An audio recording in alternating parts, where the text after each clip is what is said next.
بچے خوش نصیب بچے ہیں، کیونکہ یہاں پہ جو بندہ ایک دفعہ سٹیج کے اوپر آ کر نعت تلاوت کر لیتا ہے تو وہ بچہ یا بچی پھر اس کو ساری زندگی کسی طرح جھجک اس کو محسوس نہیں ہوتی۔ توجہ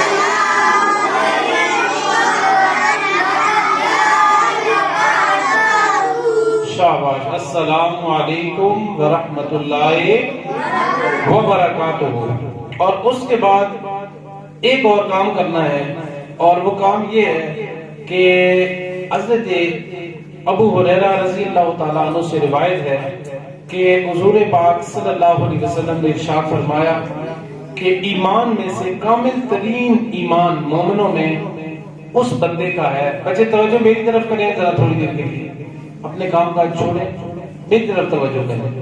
حضور پاک صلی اللہ علیہ وسلم نے کیا فرمایا کہ سب سے کامل اس بندے کا، یعنی مکمل اس بندے کا ایمان ہے کہ جو تم میں سے بہترین اخلاق والا ہے، جو بہترین اخلاق والا ہے، اور جو تم میں سے بہترین وہ بندہ ہے کہ فرمایا کہ قیامت کے دن اللہ کے رسول صلی اللہ علیہ وسلم نے فرمایا کہ تم میں سے زیادہ محبوب اور میرے نزدیک قیامت کے دن وہ لوگ ہوں گے جو تم میں سے اخلاق میں اچھے ہوں گے۔ اتنی بڑی روایت آپ نے سنی ہے، کسی نے سبحان اللہ نہیں کہا، اور اونچی آواز سے کہے سبحان اللہ۔ کیا فرمایا کہ جو بندہ تم میں سے اخلاق کس کو کہتے ہیں؟ اخلاق کہتے ہیں بات چیت کو، گفتگو کرنے کو، یعنی جس بندے کی زبان صاف ستھری ہے، اس کی زبان میں گالی نہیں ہے، گلوچ نہیں ہے، کسی کا وہ نام نہیں بگاڑتا، اس کے اخلاق اچھے ہیں۔ اگر وہ کسی سے بات کرتا ہے دھیمے لہجے کے اندر بات کرتا ہے، زیادہ چلا کر وہ باتیں نہیں کرتا، اس کا مطلب اس کا اخلاق اچھا ہے۔ اگر کوئی بندہ چھوٹا ہے، وہ بڑے کو ملتا ہے، پہلے اس کو بڑے کو سلام کر دیتا ہے، اس کا مطلب آپ کا اخلاق اچھا ہے۔ آپ کے سامنے بڑا آ جاتا ہے، آپ بیٹھے ہوئے ہیں، آپ کا کام بنتا ہے کہ آپ خود اٹھ جائیں اور بڑے آدمی کو جگہ دیں، اس کا مطلب آپ کے اخلاق اچھے ہیں۔ یہ حافظ صاحب آپ کو راستے کے اندر مل جاتے ہیں، ان کو آپ راستہ دکھا دیں، راستے پہ چلا دیں، یا تھوڑی دیر کے لیے ان کا ہاتھ پکڑ کر ان کا جو راستہ ہے ان کے گھر کا یا یہ مسجد کی طرف آ رہے ہیں، ان کو مسجد تک پہنچا دیں، ان کو یہاں تک پہنچا دینا، اس کا بھی آپ کو اللہ تعالیٰ اجر عطا فرمائے گا۔ سمجھ آئے؟ اس کا بھی آپ کو اجر ملے گا۔ راستے کے اندر یہ مل جاتے ہیں کہیں پہ تو ان کی خدمت کرنا، ان کو بٹھانا اٹھانا، اور روزوں کے علاوہ عام دنوں کے اندر ان کے لیے پانی وغیرہ کا بندوبست کرنا، اس کی بھی نیکی ہے۔ اس کا مطلب یہ کہ آپ کے اخلاق اچھے ہیں۔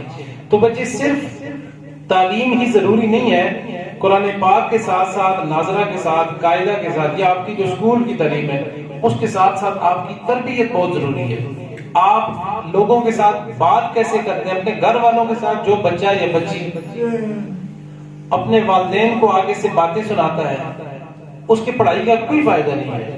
جو اپنے ماں باپ کے آگے بری باتیں کرتا ہے یا اونچی اونچی آواز میں چلاتا ہے، بد اخلاقی سے پیش آتا ہے، اس کی پڑھائی کرنے کا کوئی فائدہ نہیں۔ اس کا مطلب وہ اچھے اخلاق والا نہیں ہے، وہ برے اخلاق والا ہے۔ حضور پاک صلی اللہ علیہ وسلم نے اس کو ناپسند کیا ہے۔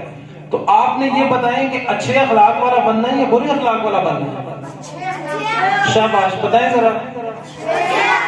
حضور پاک فرما رہے ہیں کہ میرے قریب جو لوگ ہوں گے وہ اچھے اخلاق والے ہوں گے، جن کی اچھی زبانیں ہوں گی، اچھی گفتار ہوگی، ان کا لہجہ اچھا ہوگا، ان کا بلانے کا انداز بڑا دھیما ہوگا، اور جو بات کریں گے تو پیار کے ساتھ، جو کسی کا نام نہیں بگاڑیں گے، کسی سے بری بات نہیں کریں گے، ایسے لوگوں کو حضور پاک نے پسند فرمایا۔ کیا آپ سب کے اندر یہ خوبیاں پائی جاتی ہیں یا نہیں؟ کیا آپ بھی اپنے ارد گرد کے لوگوں کو، اپنے دوستوں کو، کیا ان کے اپنے اصل ناموں سے بلاتے ہیں؟ کیا آپ بھی اچھے اخلاق سے بلاتے ہیں؟ کیا گھر کے اندر اپنے والدین کو جا کے آپ بھی سلام کرتے ہیں؟ اگر نہیں کرتے تو آج سے بچے آپ نے یہ اپنا معمول بنا لینا ہے، گھر کے اندر جائیں گے تو کیا کہنا ہے جی؟